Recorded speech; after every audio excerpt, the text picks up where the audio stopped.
I was never that exposed to bullying. I mean, I like to stay in a bubble, as if my entire world was defined by the equation pi r squared, because all I cared about was the area inside my circle of friends.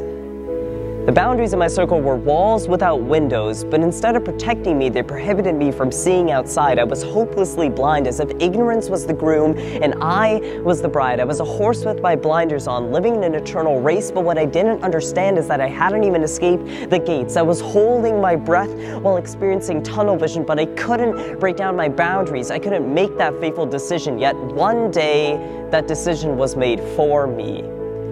The walls collapsed as I began to hear the whispers of stories I had ignored for so long. I heard about Alex, the 7th grader in Iowa, who was punched without restraint, bullied without remorse, strangled without regret, simply because he was different, simply because he so desperately wanted to fit in. I heard about Kelby, an all-star athlete in Oklahoma, forced to abandon sports because she was a lesbian. I heard about Tyler, a 17-year-old in Georgia, who killed himself after never-ending abuse from school classmates and ignorant indifference from administrators. However, I still couldn't believe that this gross misuse of power with intent to cause harm could ever exist within my own bubble, within the area of my own circle, within my own community. But then I heard about girls taking pictures and videos of other girls getting ready for cheer practice and posting them online.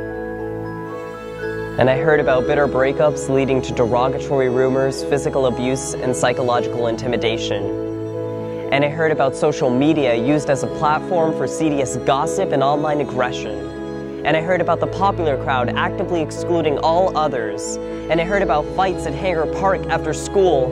And I heard about slurs and prejudice targeting homosexuals. And I heard about he said, she said arguments that escalated into confrontation at the breezeway. And I heard about sexual harassment and exploitation of boys and girls. And I heard about the self-abuse, substance abuse, depression, and eating disorders that so often hurt victims afterwards. And I heard about the sadistic laughter of those who watch their friends pummel another student into endless pain on the unforgiving cement at the basketball court, watching his tears and blood mix together in a stream of misfortune and malice, turning him into an empty shell, robbed of self-esteem, robbed of the confidence needed to survive. And I heard about the dark side of Corona, the stories that I had ignored, the whispers that had become shouts.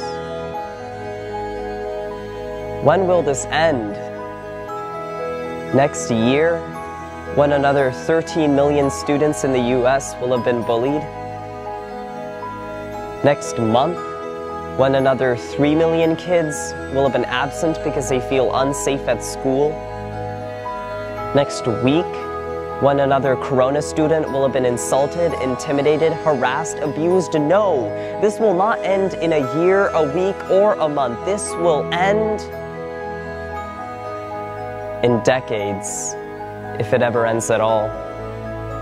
Are you surprised that I didn't say today or tomorrow, or another cliche phrase about the time being right here, right now? How could I say something like that when we still ignore what happens in our own school in front of our own eyes? How could I say something like that when we still rush to the scene of a fight during lunch, not to break it up, but to egg it on? How could I say something like that when we still remain passive bystanders in the presence of devastating harm? This will stop when we decide to care about our communities, when we decide to act against aggression, when we decide to perpetually prevent pain. This will stop when parents check up on their children, when students stand up for each other, when we all go out of our way to make other people's lives better. This could stop today if we all popped our own bubbles, broke down our own boundaries, took off our own blinders. Just think about that for a second.